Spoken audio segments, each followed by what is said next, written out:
уште најновите вести од светот на шоу-бизнисот следува и добар разговор. Следува разговорот со нашиот прв гостин, тоа е Владимир Саздовски, бас при Македонската опера и балет. Владимир, добро ни дојдовте ова утро во студиото на МТМ. Добро најдов и добро утро. Како се чувствуваш за прв пат во ова студио, кажи ми? Па, малку поспано. Вас пеачите ви е многу тешко да станете наутро за да учествувате во некоја емисија. Јас ти се извинувам што ти го прекратив сонот, меѓутоа мислам дека нема да зажалиш.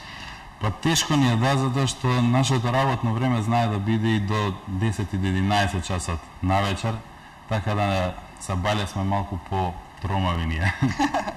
Добро.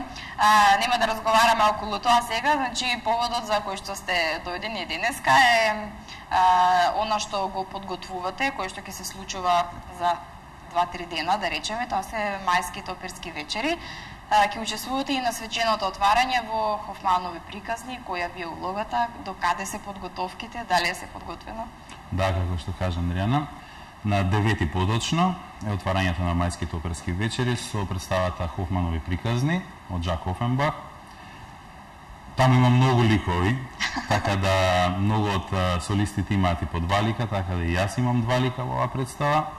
Првиот лик ми е во првиот чин Лутер, тоа е крчмар, келнер, а по четвртиот лик го толкувам ликот на Креспел. Тоа е таткото на Антонија. И како се подготовките? Супер се подготовките, одлично тече се, да. Можам да кажам дека еве до сега режијата е фантастична, доста размрдано, доста интересно, интересен декор, убава сценографија. Самата представа е многу убава, тоа е на приказна. Односно, тоа се 3 приказни кои ги раскажува Хофман и целата сцена, сценографијата и костимите и режијата се е така некако мистично, баш како бајка. Така да се надевам дека публиката ќе ужива во таа представа. Се надевам и јас и еве да ги поканиме сите оние кои што немаат се уште резервирано билети да го сторат тоа најбрзо што можат, затоа што веќе билетите Па скоро и да ги нема, може и веќе нема. Може и веќе нема. Да, може и веќе нема. Доста е голема посетеност, особено на овој фестивал Мајски оперски вечери, така да билетите се и распродадени може и недела дена пред почетокот на представата. Така, тоа е убаво. Па да, за нас. Така. Владимир, вие не учествувате нели прв пат на оваа година на Мајските оперски вечери, сте учествували и претходните години. Ќе може ли да направиме една споредба од претходно и сега? Има ли некоја разлика? Па, споредба не може да се направи затоа што уште не се ни почнати Мајските оперски вечери. Добро, меѓутоа подготовките веќе. Да, ова се подготовки само за една опера. Тоа е стандардно за секоја опера, значи како се подготвува. Тоа е интересен процес. Не е познат многу за гледачите, значи кога се подготвува една опера, прво се учи нели текстот, се учи музиката и после следува на интересното режиски проби, каде што има многу интересни случувања на сцената за познанства со нови луѓе, бидејќи во текот на Мајските оперски вечери доаѓаат странци, гости доаѓаат, така да баш интересен период во операта Мајата. Така да сега не може да се направи некоја споредба, тоа ќе видиме до крајот, каква ќе биде посетеноста, нели, како ќе течат представите. Се надевам се ќе помине во одличен ред. Ја пеам 3 представи за Мајските оперски вечери. Така, тоа сакам да прашам и за 3. Тоа е, значи, Хофманови приказни, потоа следува Лучија на 26 и традиционално затварање на Мајските оперски вечери со Аида. Значи публиката ќе може повеќе пати да ве види во текот на Мајските оперски вечери. Да, па јас дебитирав 2006 година, од тогаш па наваму настапувам на сите Мајски оперски вечери во неколку представи. Големо искуство имаш позади себе на Мајски оперски вечери. Па не би го рекол големо искуство, сепак тоа се од 2006, колку 7 години. Добро. Владимир, бевте во Италија, чинам дали беше тоа минатата година, на меѓународниот надпревар? Да, тоа меѓународен надпревар во Битонто. интернационален надпревар, каде што имаше комисија од Италија, исто така и од Јапонија. Таму земав 2 награди, ја земав втората награда и Гран при наградата, која беше награда од Јапонската комисија за настап во Токио и во Нигата, каде пее во операта Риголето и еден концерт во Токио. Така, еве во моментов режијата ни пушти да видиме едно видео кој што вие го донесовте, ќе може ли да ни кажете за што станува збор? А така, во ова улога ќе имате прилика да ме видите на 31-ви овој месец. Станува збор за Аида. Така. Ова е улогата на Рамфис, каде го толкувам јас, значи тоа е врховен свештеник. Така, значи оваа представа ќе оди на 31-ви. На 31-ви, да, традиционално, значи секоја година затворањето на мајските оперски вечери, за затворањето иде Аида. Секогаш оди Аида. Да. Така. Значи имате полни раце работа, подготовки за сите представи кои што следуваат во наредните денови. Па, да, имам доста работа, поготово за оваа представа беше доста напорно, затоа што прв пат се изведува тука во Македонија. Премиера е и премиерите се спремаат и по месец и пол, 2 месеци. Така да доста напорен период беше ова. Се надевам после отварањето 9 мај би сакал да отидам. Јас иначе ловам октоподи и би сакал многу да отидам малце на еден проложен викенд до Грција, така да после повторно да се вратам на работа на Лучија и на Аида. Со нови сили. Да. Добро, одлично.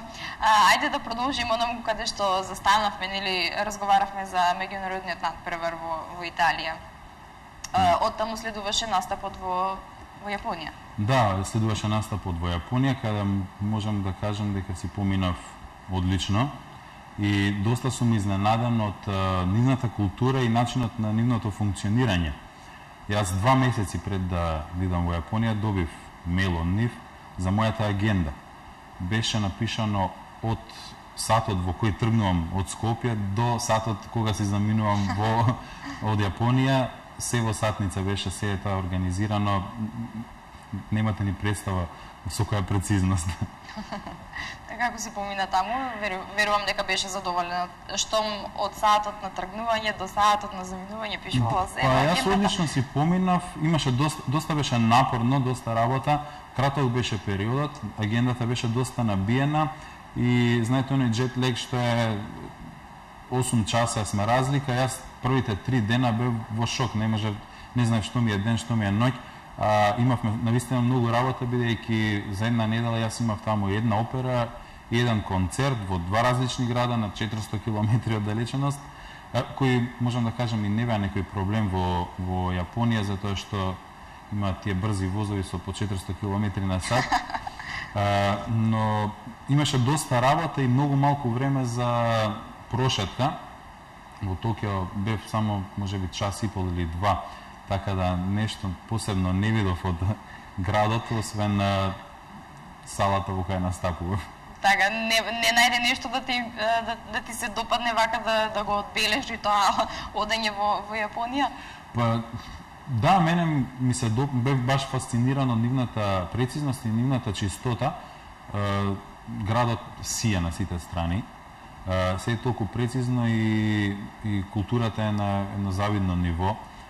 Почит, постар, помлад, тоа е нешто неверојатно. Супер, одлично.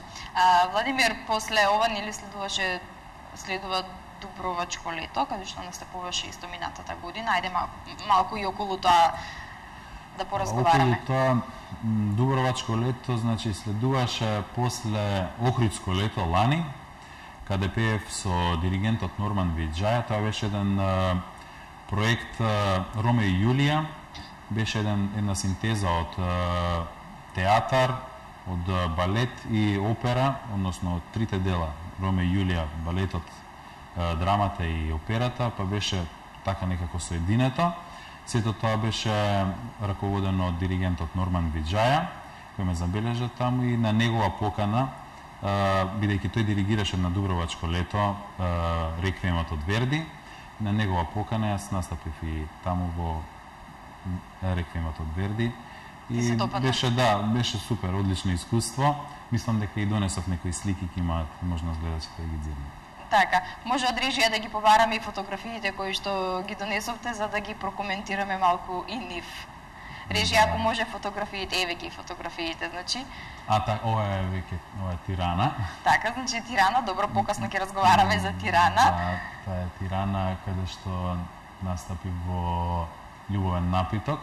Така. Имавме таму 5 представи и ова беше исто така лани.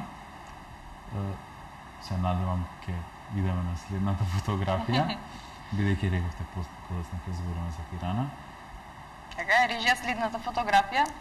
Ова е тоа од Дубровачко лето. Значи, тоа е прекрасно чувство, наистина, во катедралата, во стариот град во Дубровник. Тоа е едно многу убаво дело, не знам кој го слушнал реквиемот од Верди, ама навистина буди многу емоции и многу трпки по телото, поготово изведувано во една ваква прекрасна катедрала со симфониски оркестар и хор, неописливо е чувството. Така, ајде за Тирана да поразговараме сега, да се навратиме на неа. Како се случи настапот таму, да отидеш? Па, во Тирана, ова не ми беше прв настап, значи јас претходно бев повикан да пеам во Тирана во операта Волшебна флейта, каде го толкував ликот на Зарастро. Имавме 4 представи и најверојатно им се допаднав таму, па ме повика повтор пат во операта Љубовен напиток. Таму го пеев ликот на Дулка Мара, имаше 5 представи лани и кога би направил една компарација со публиката во Тирана и тука, не знам, на едно завидно ниво се, бидејќи 5 представи исти и салата беше исполнета до последно место сите 5 представи.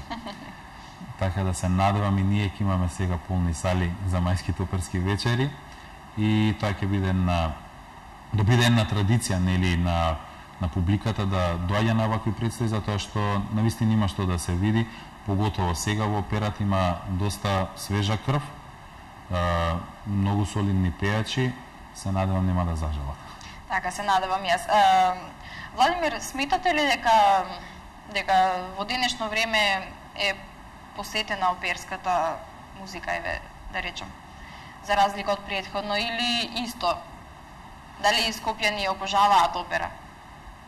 Па, ако збориме за кај нас, дали е посетено, да, има навистина опери каде што едноставно стварно нема карти да се купат. Некогаш е полуполна или полупразна за кого како салата. Не знам на што се должи тоа. Маркетингот, рекламите идат исто и за таа, да, постојано идат, значи во иста количина за било која представа.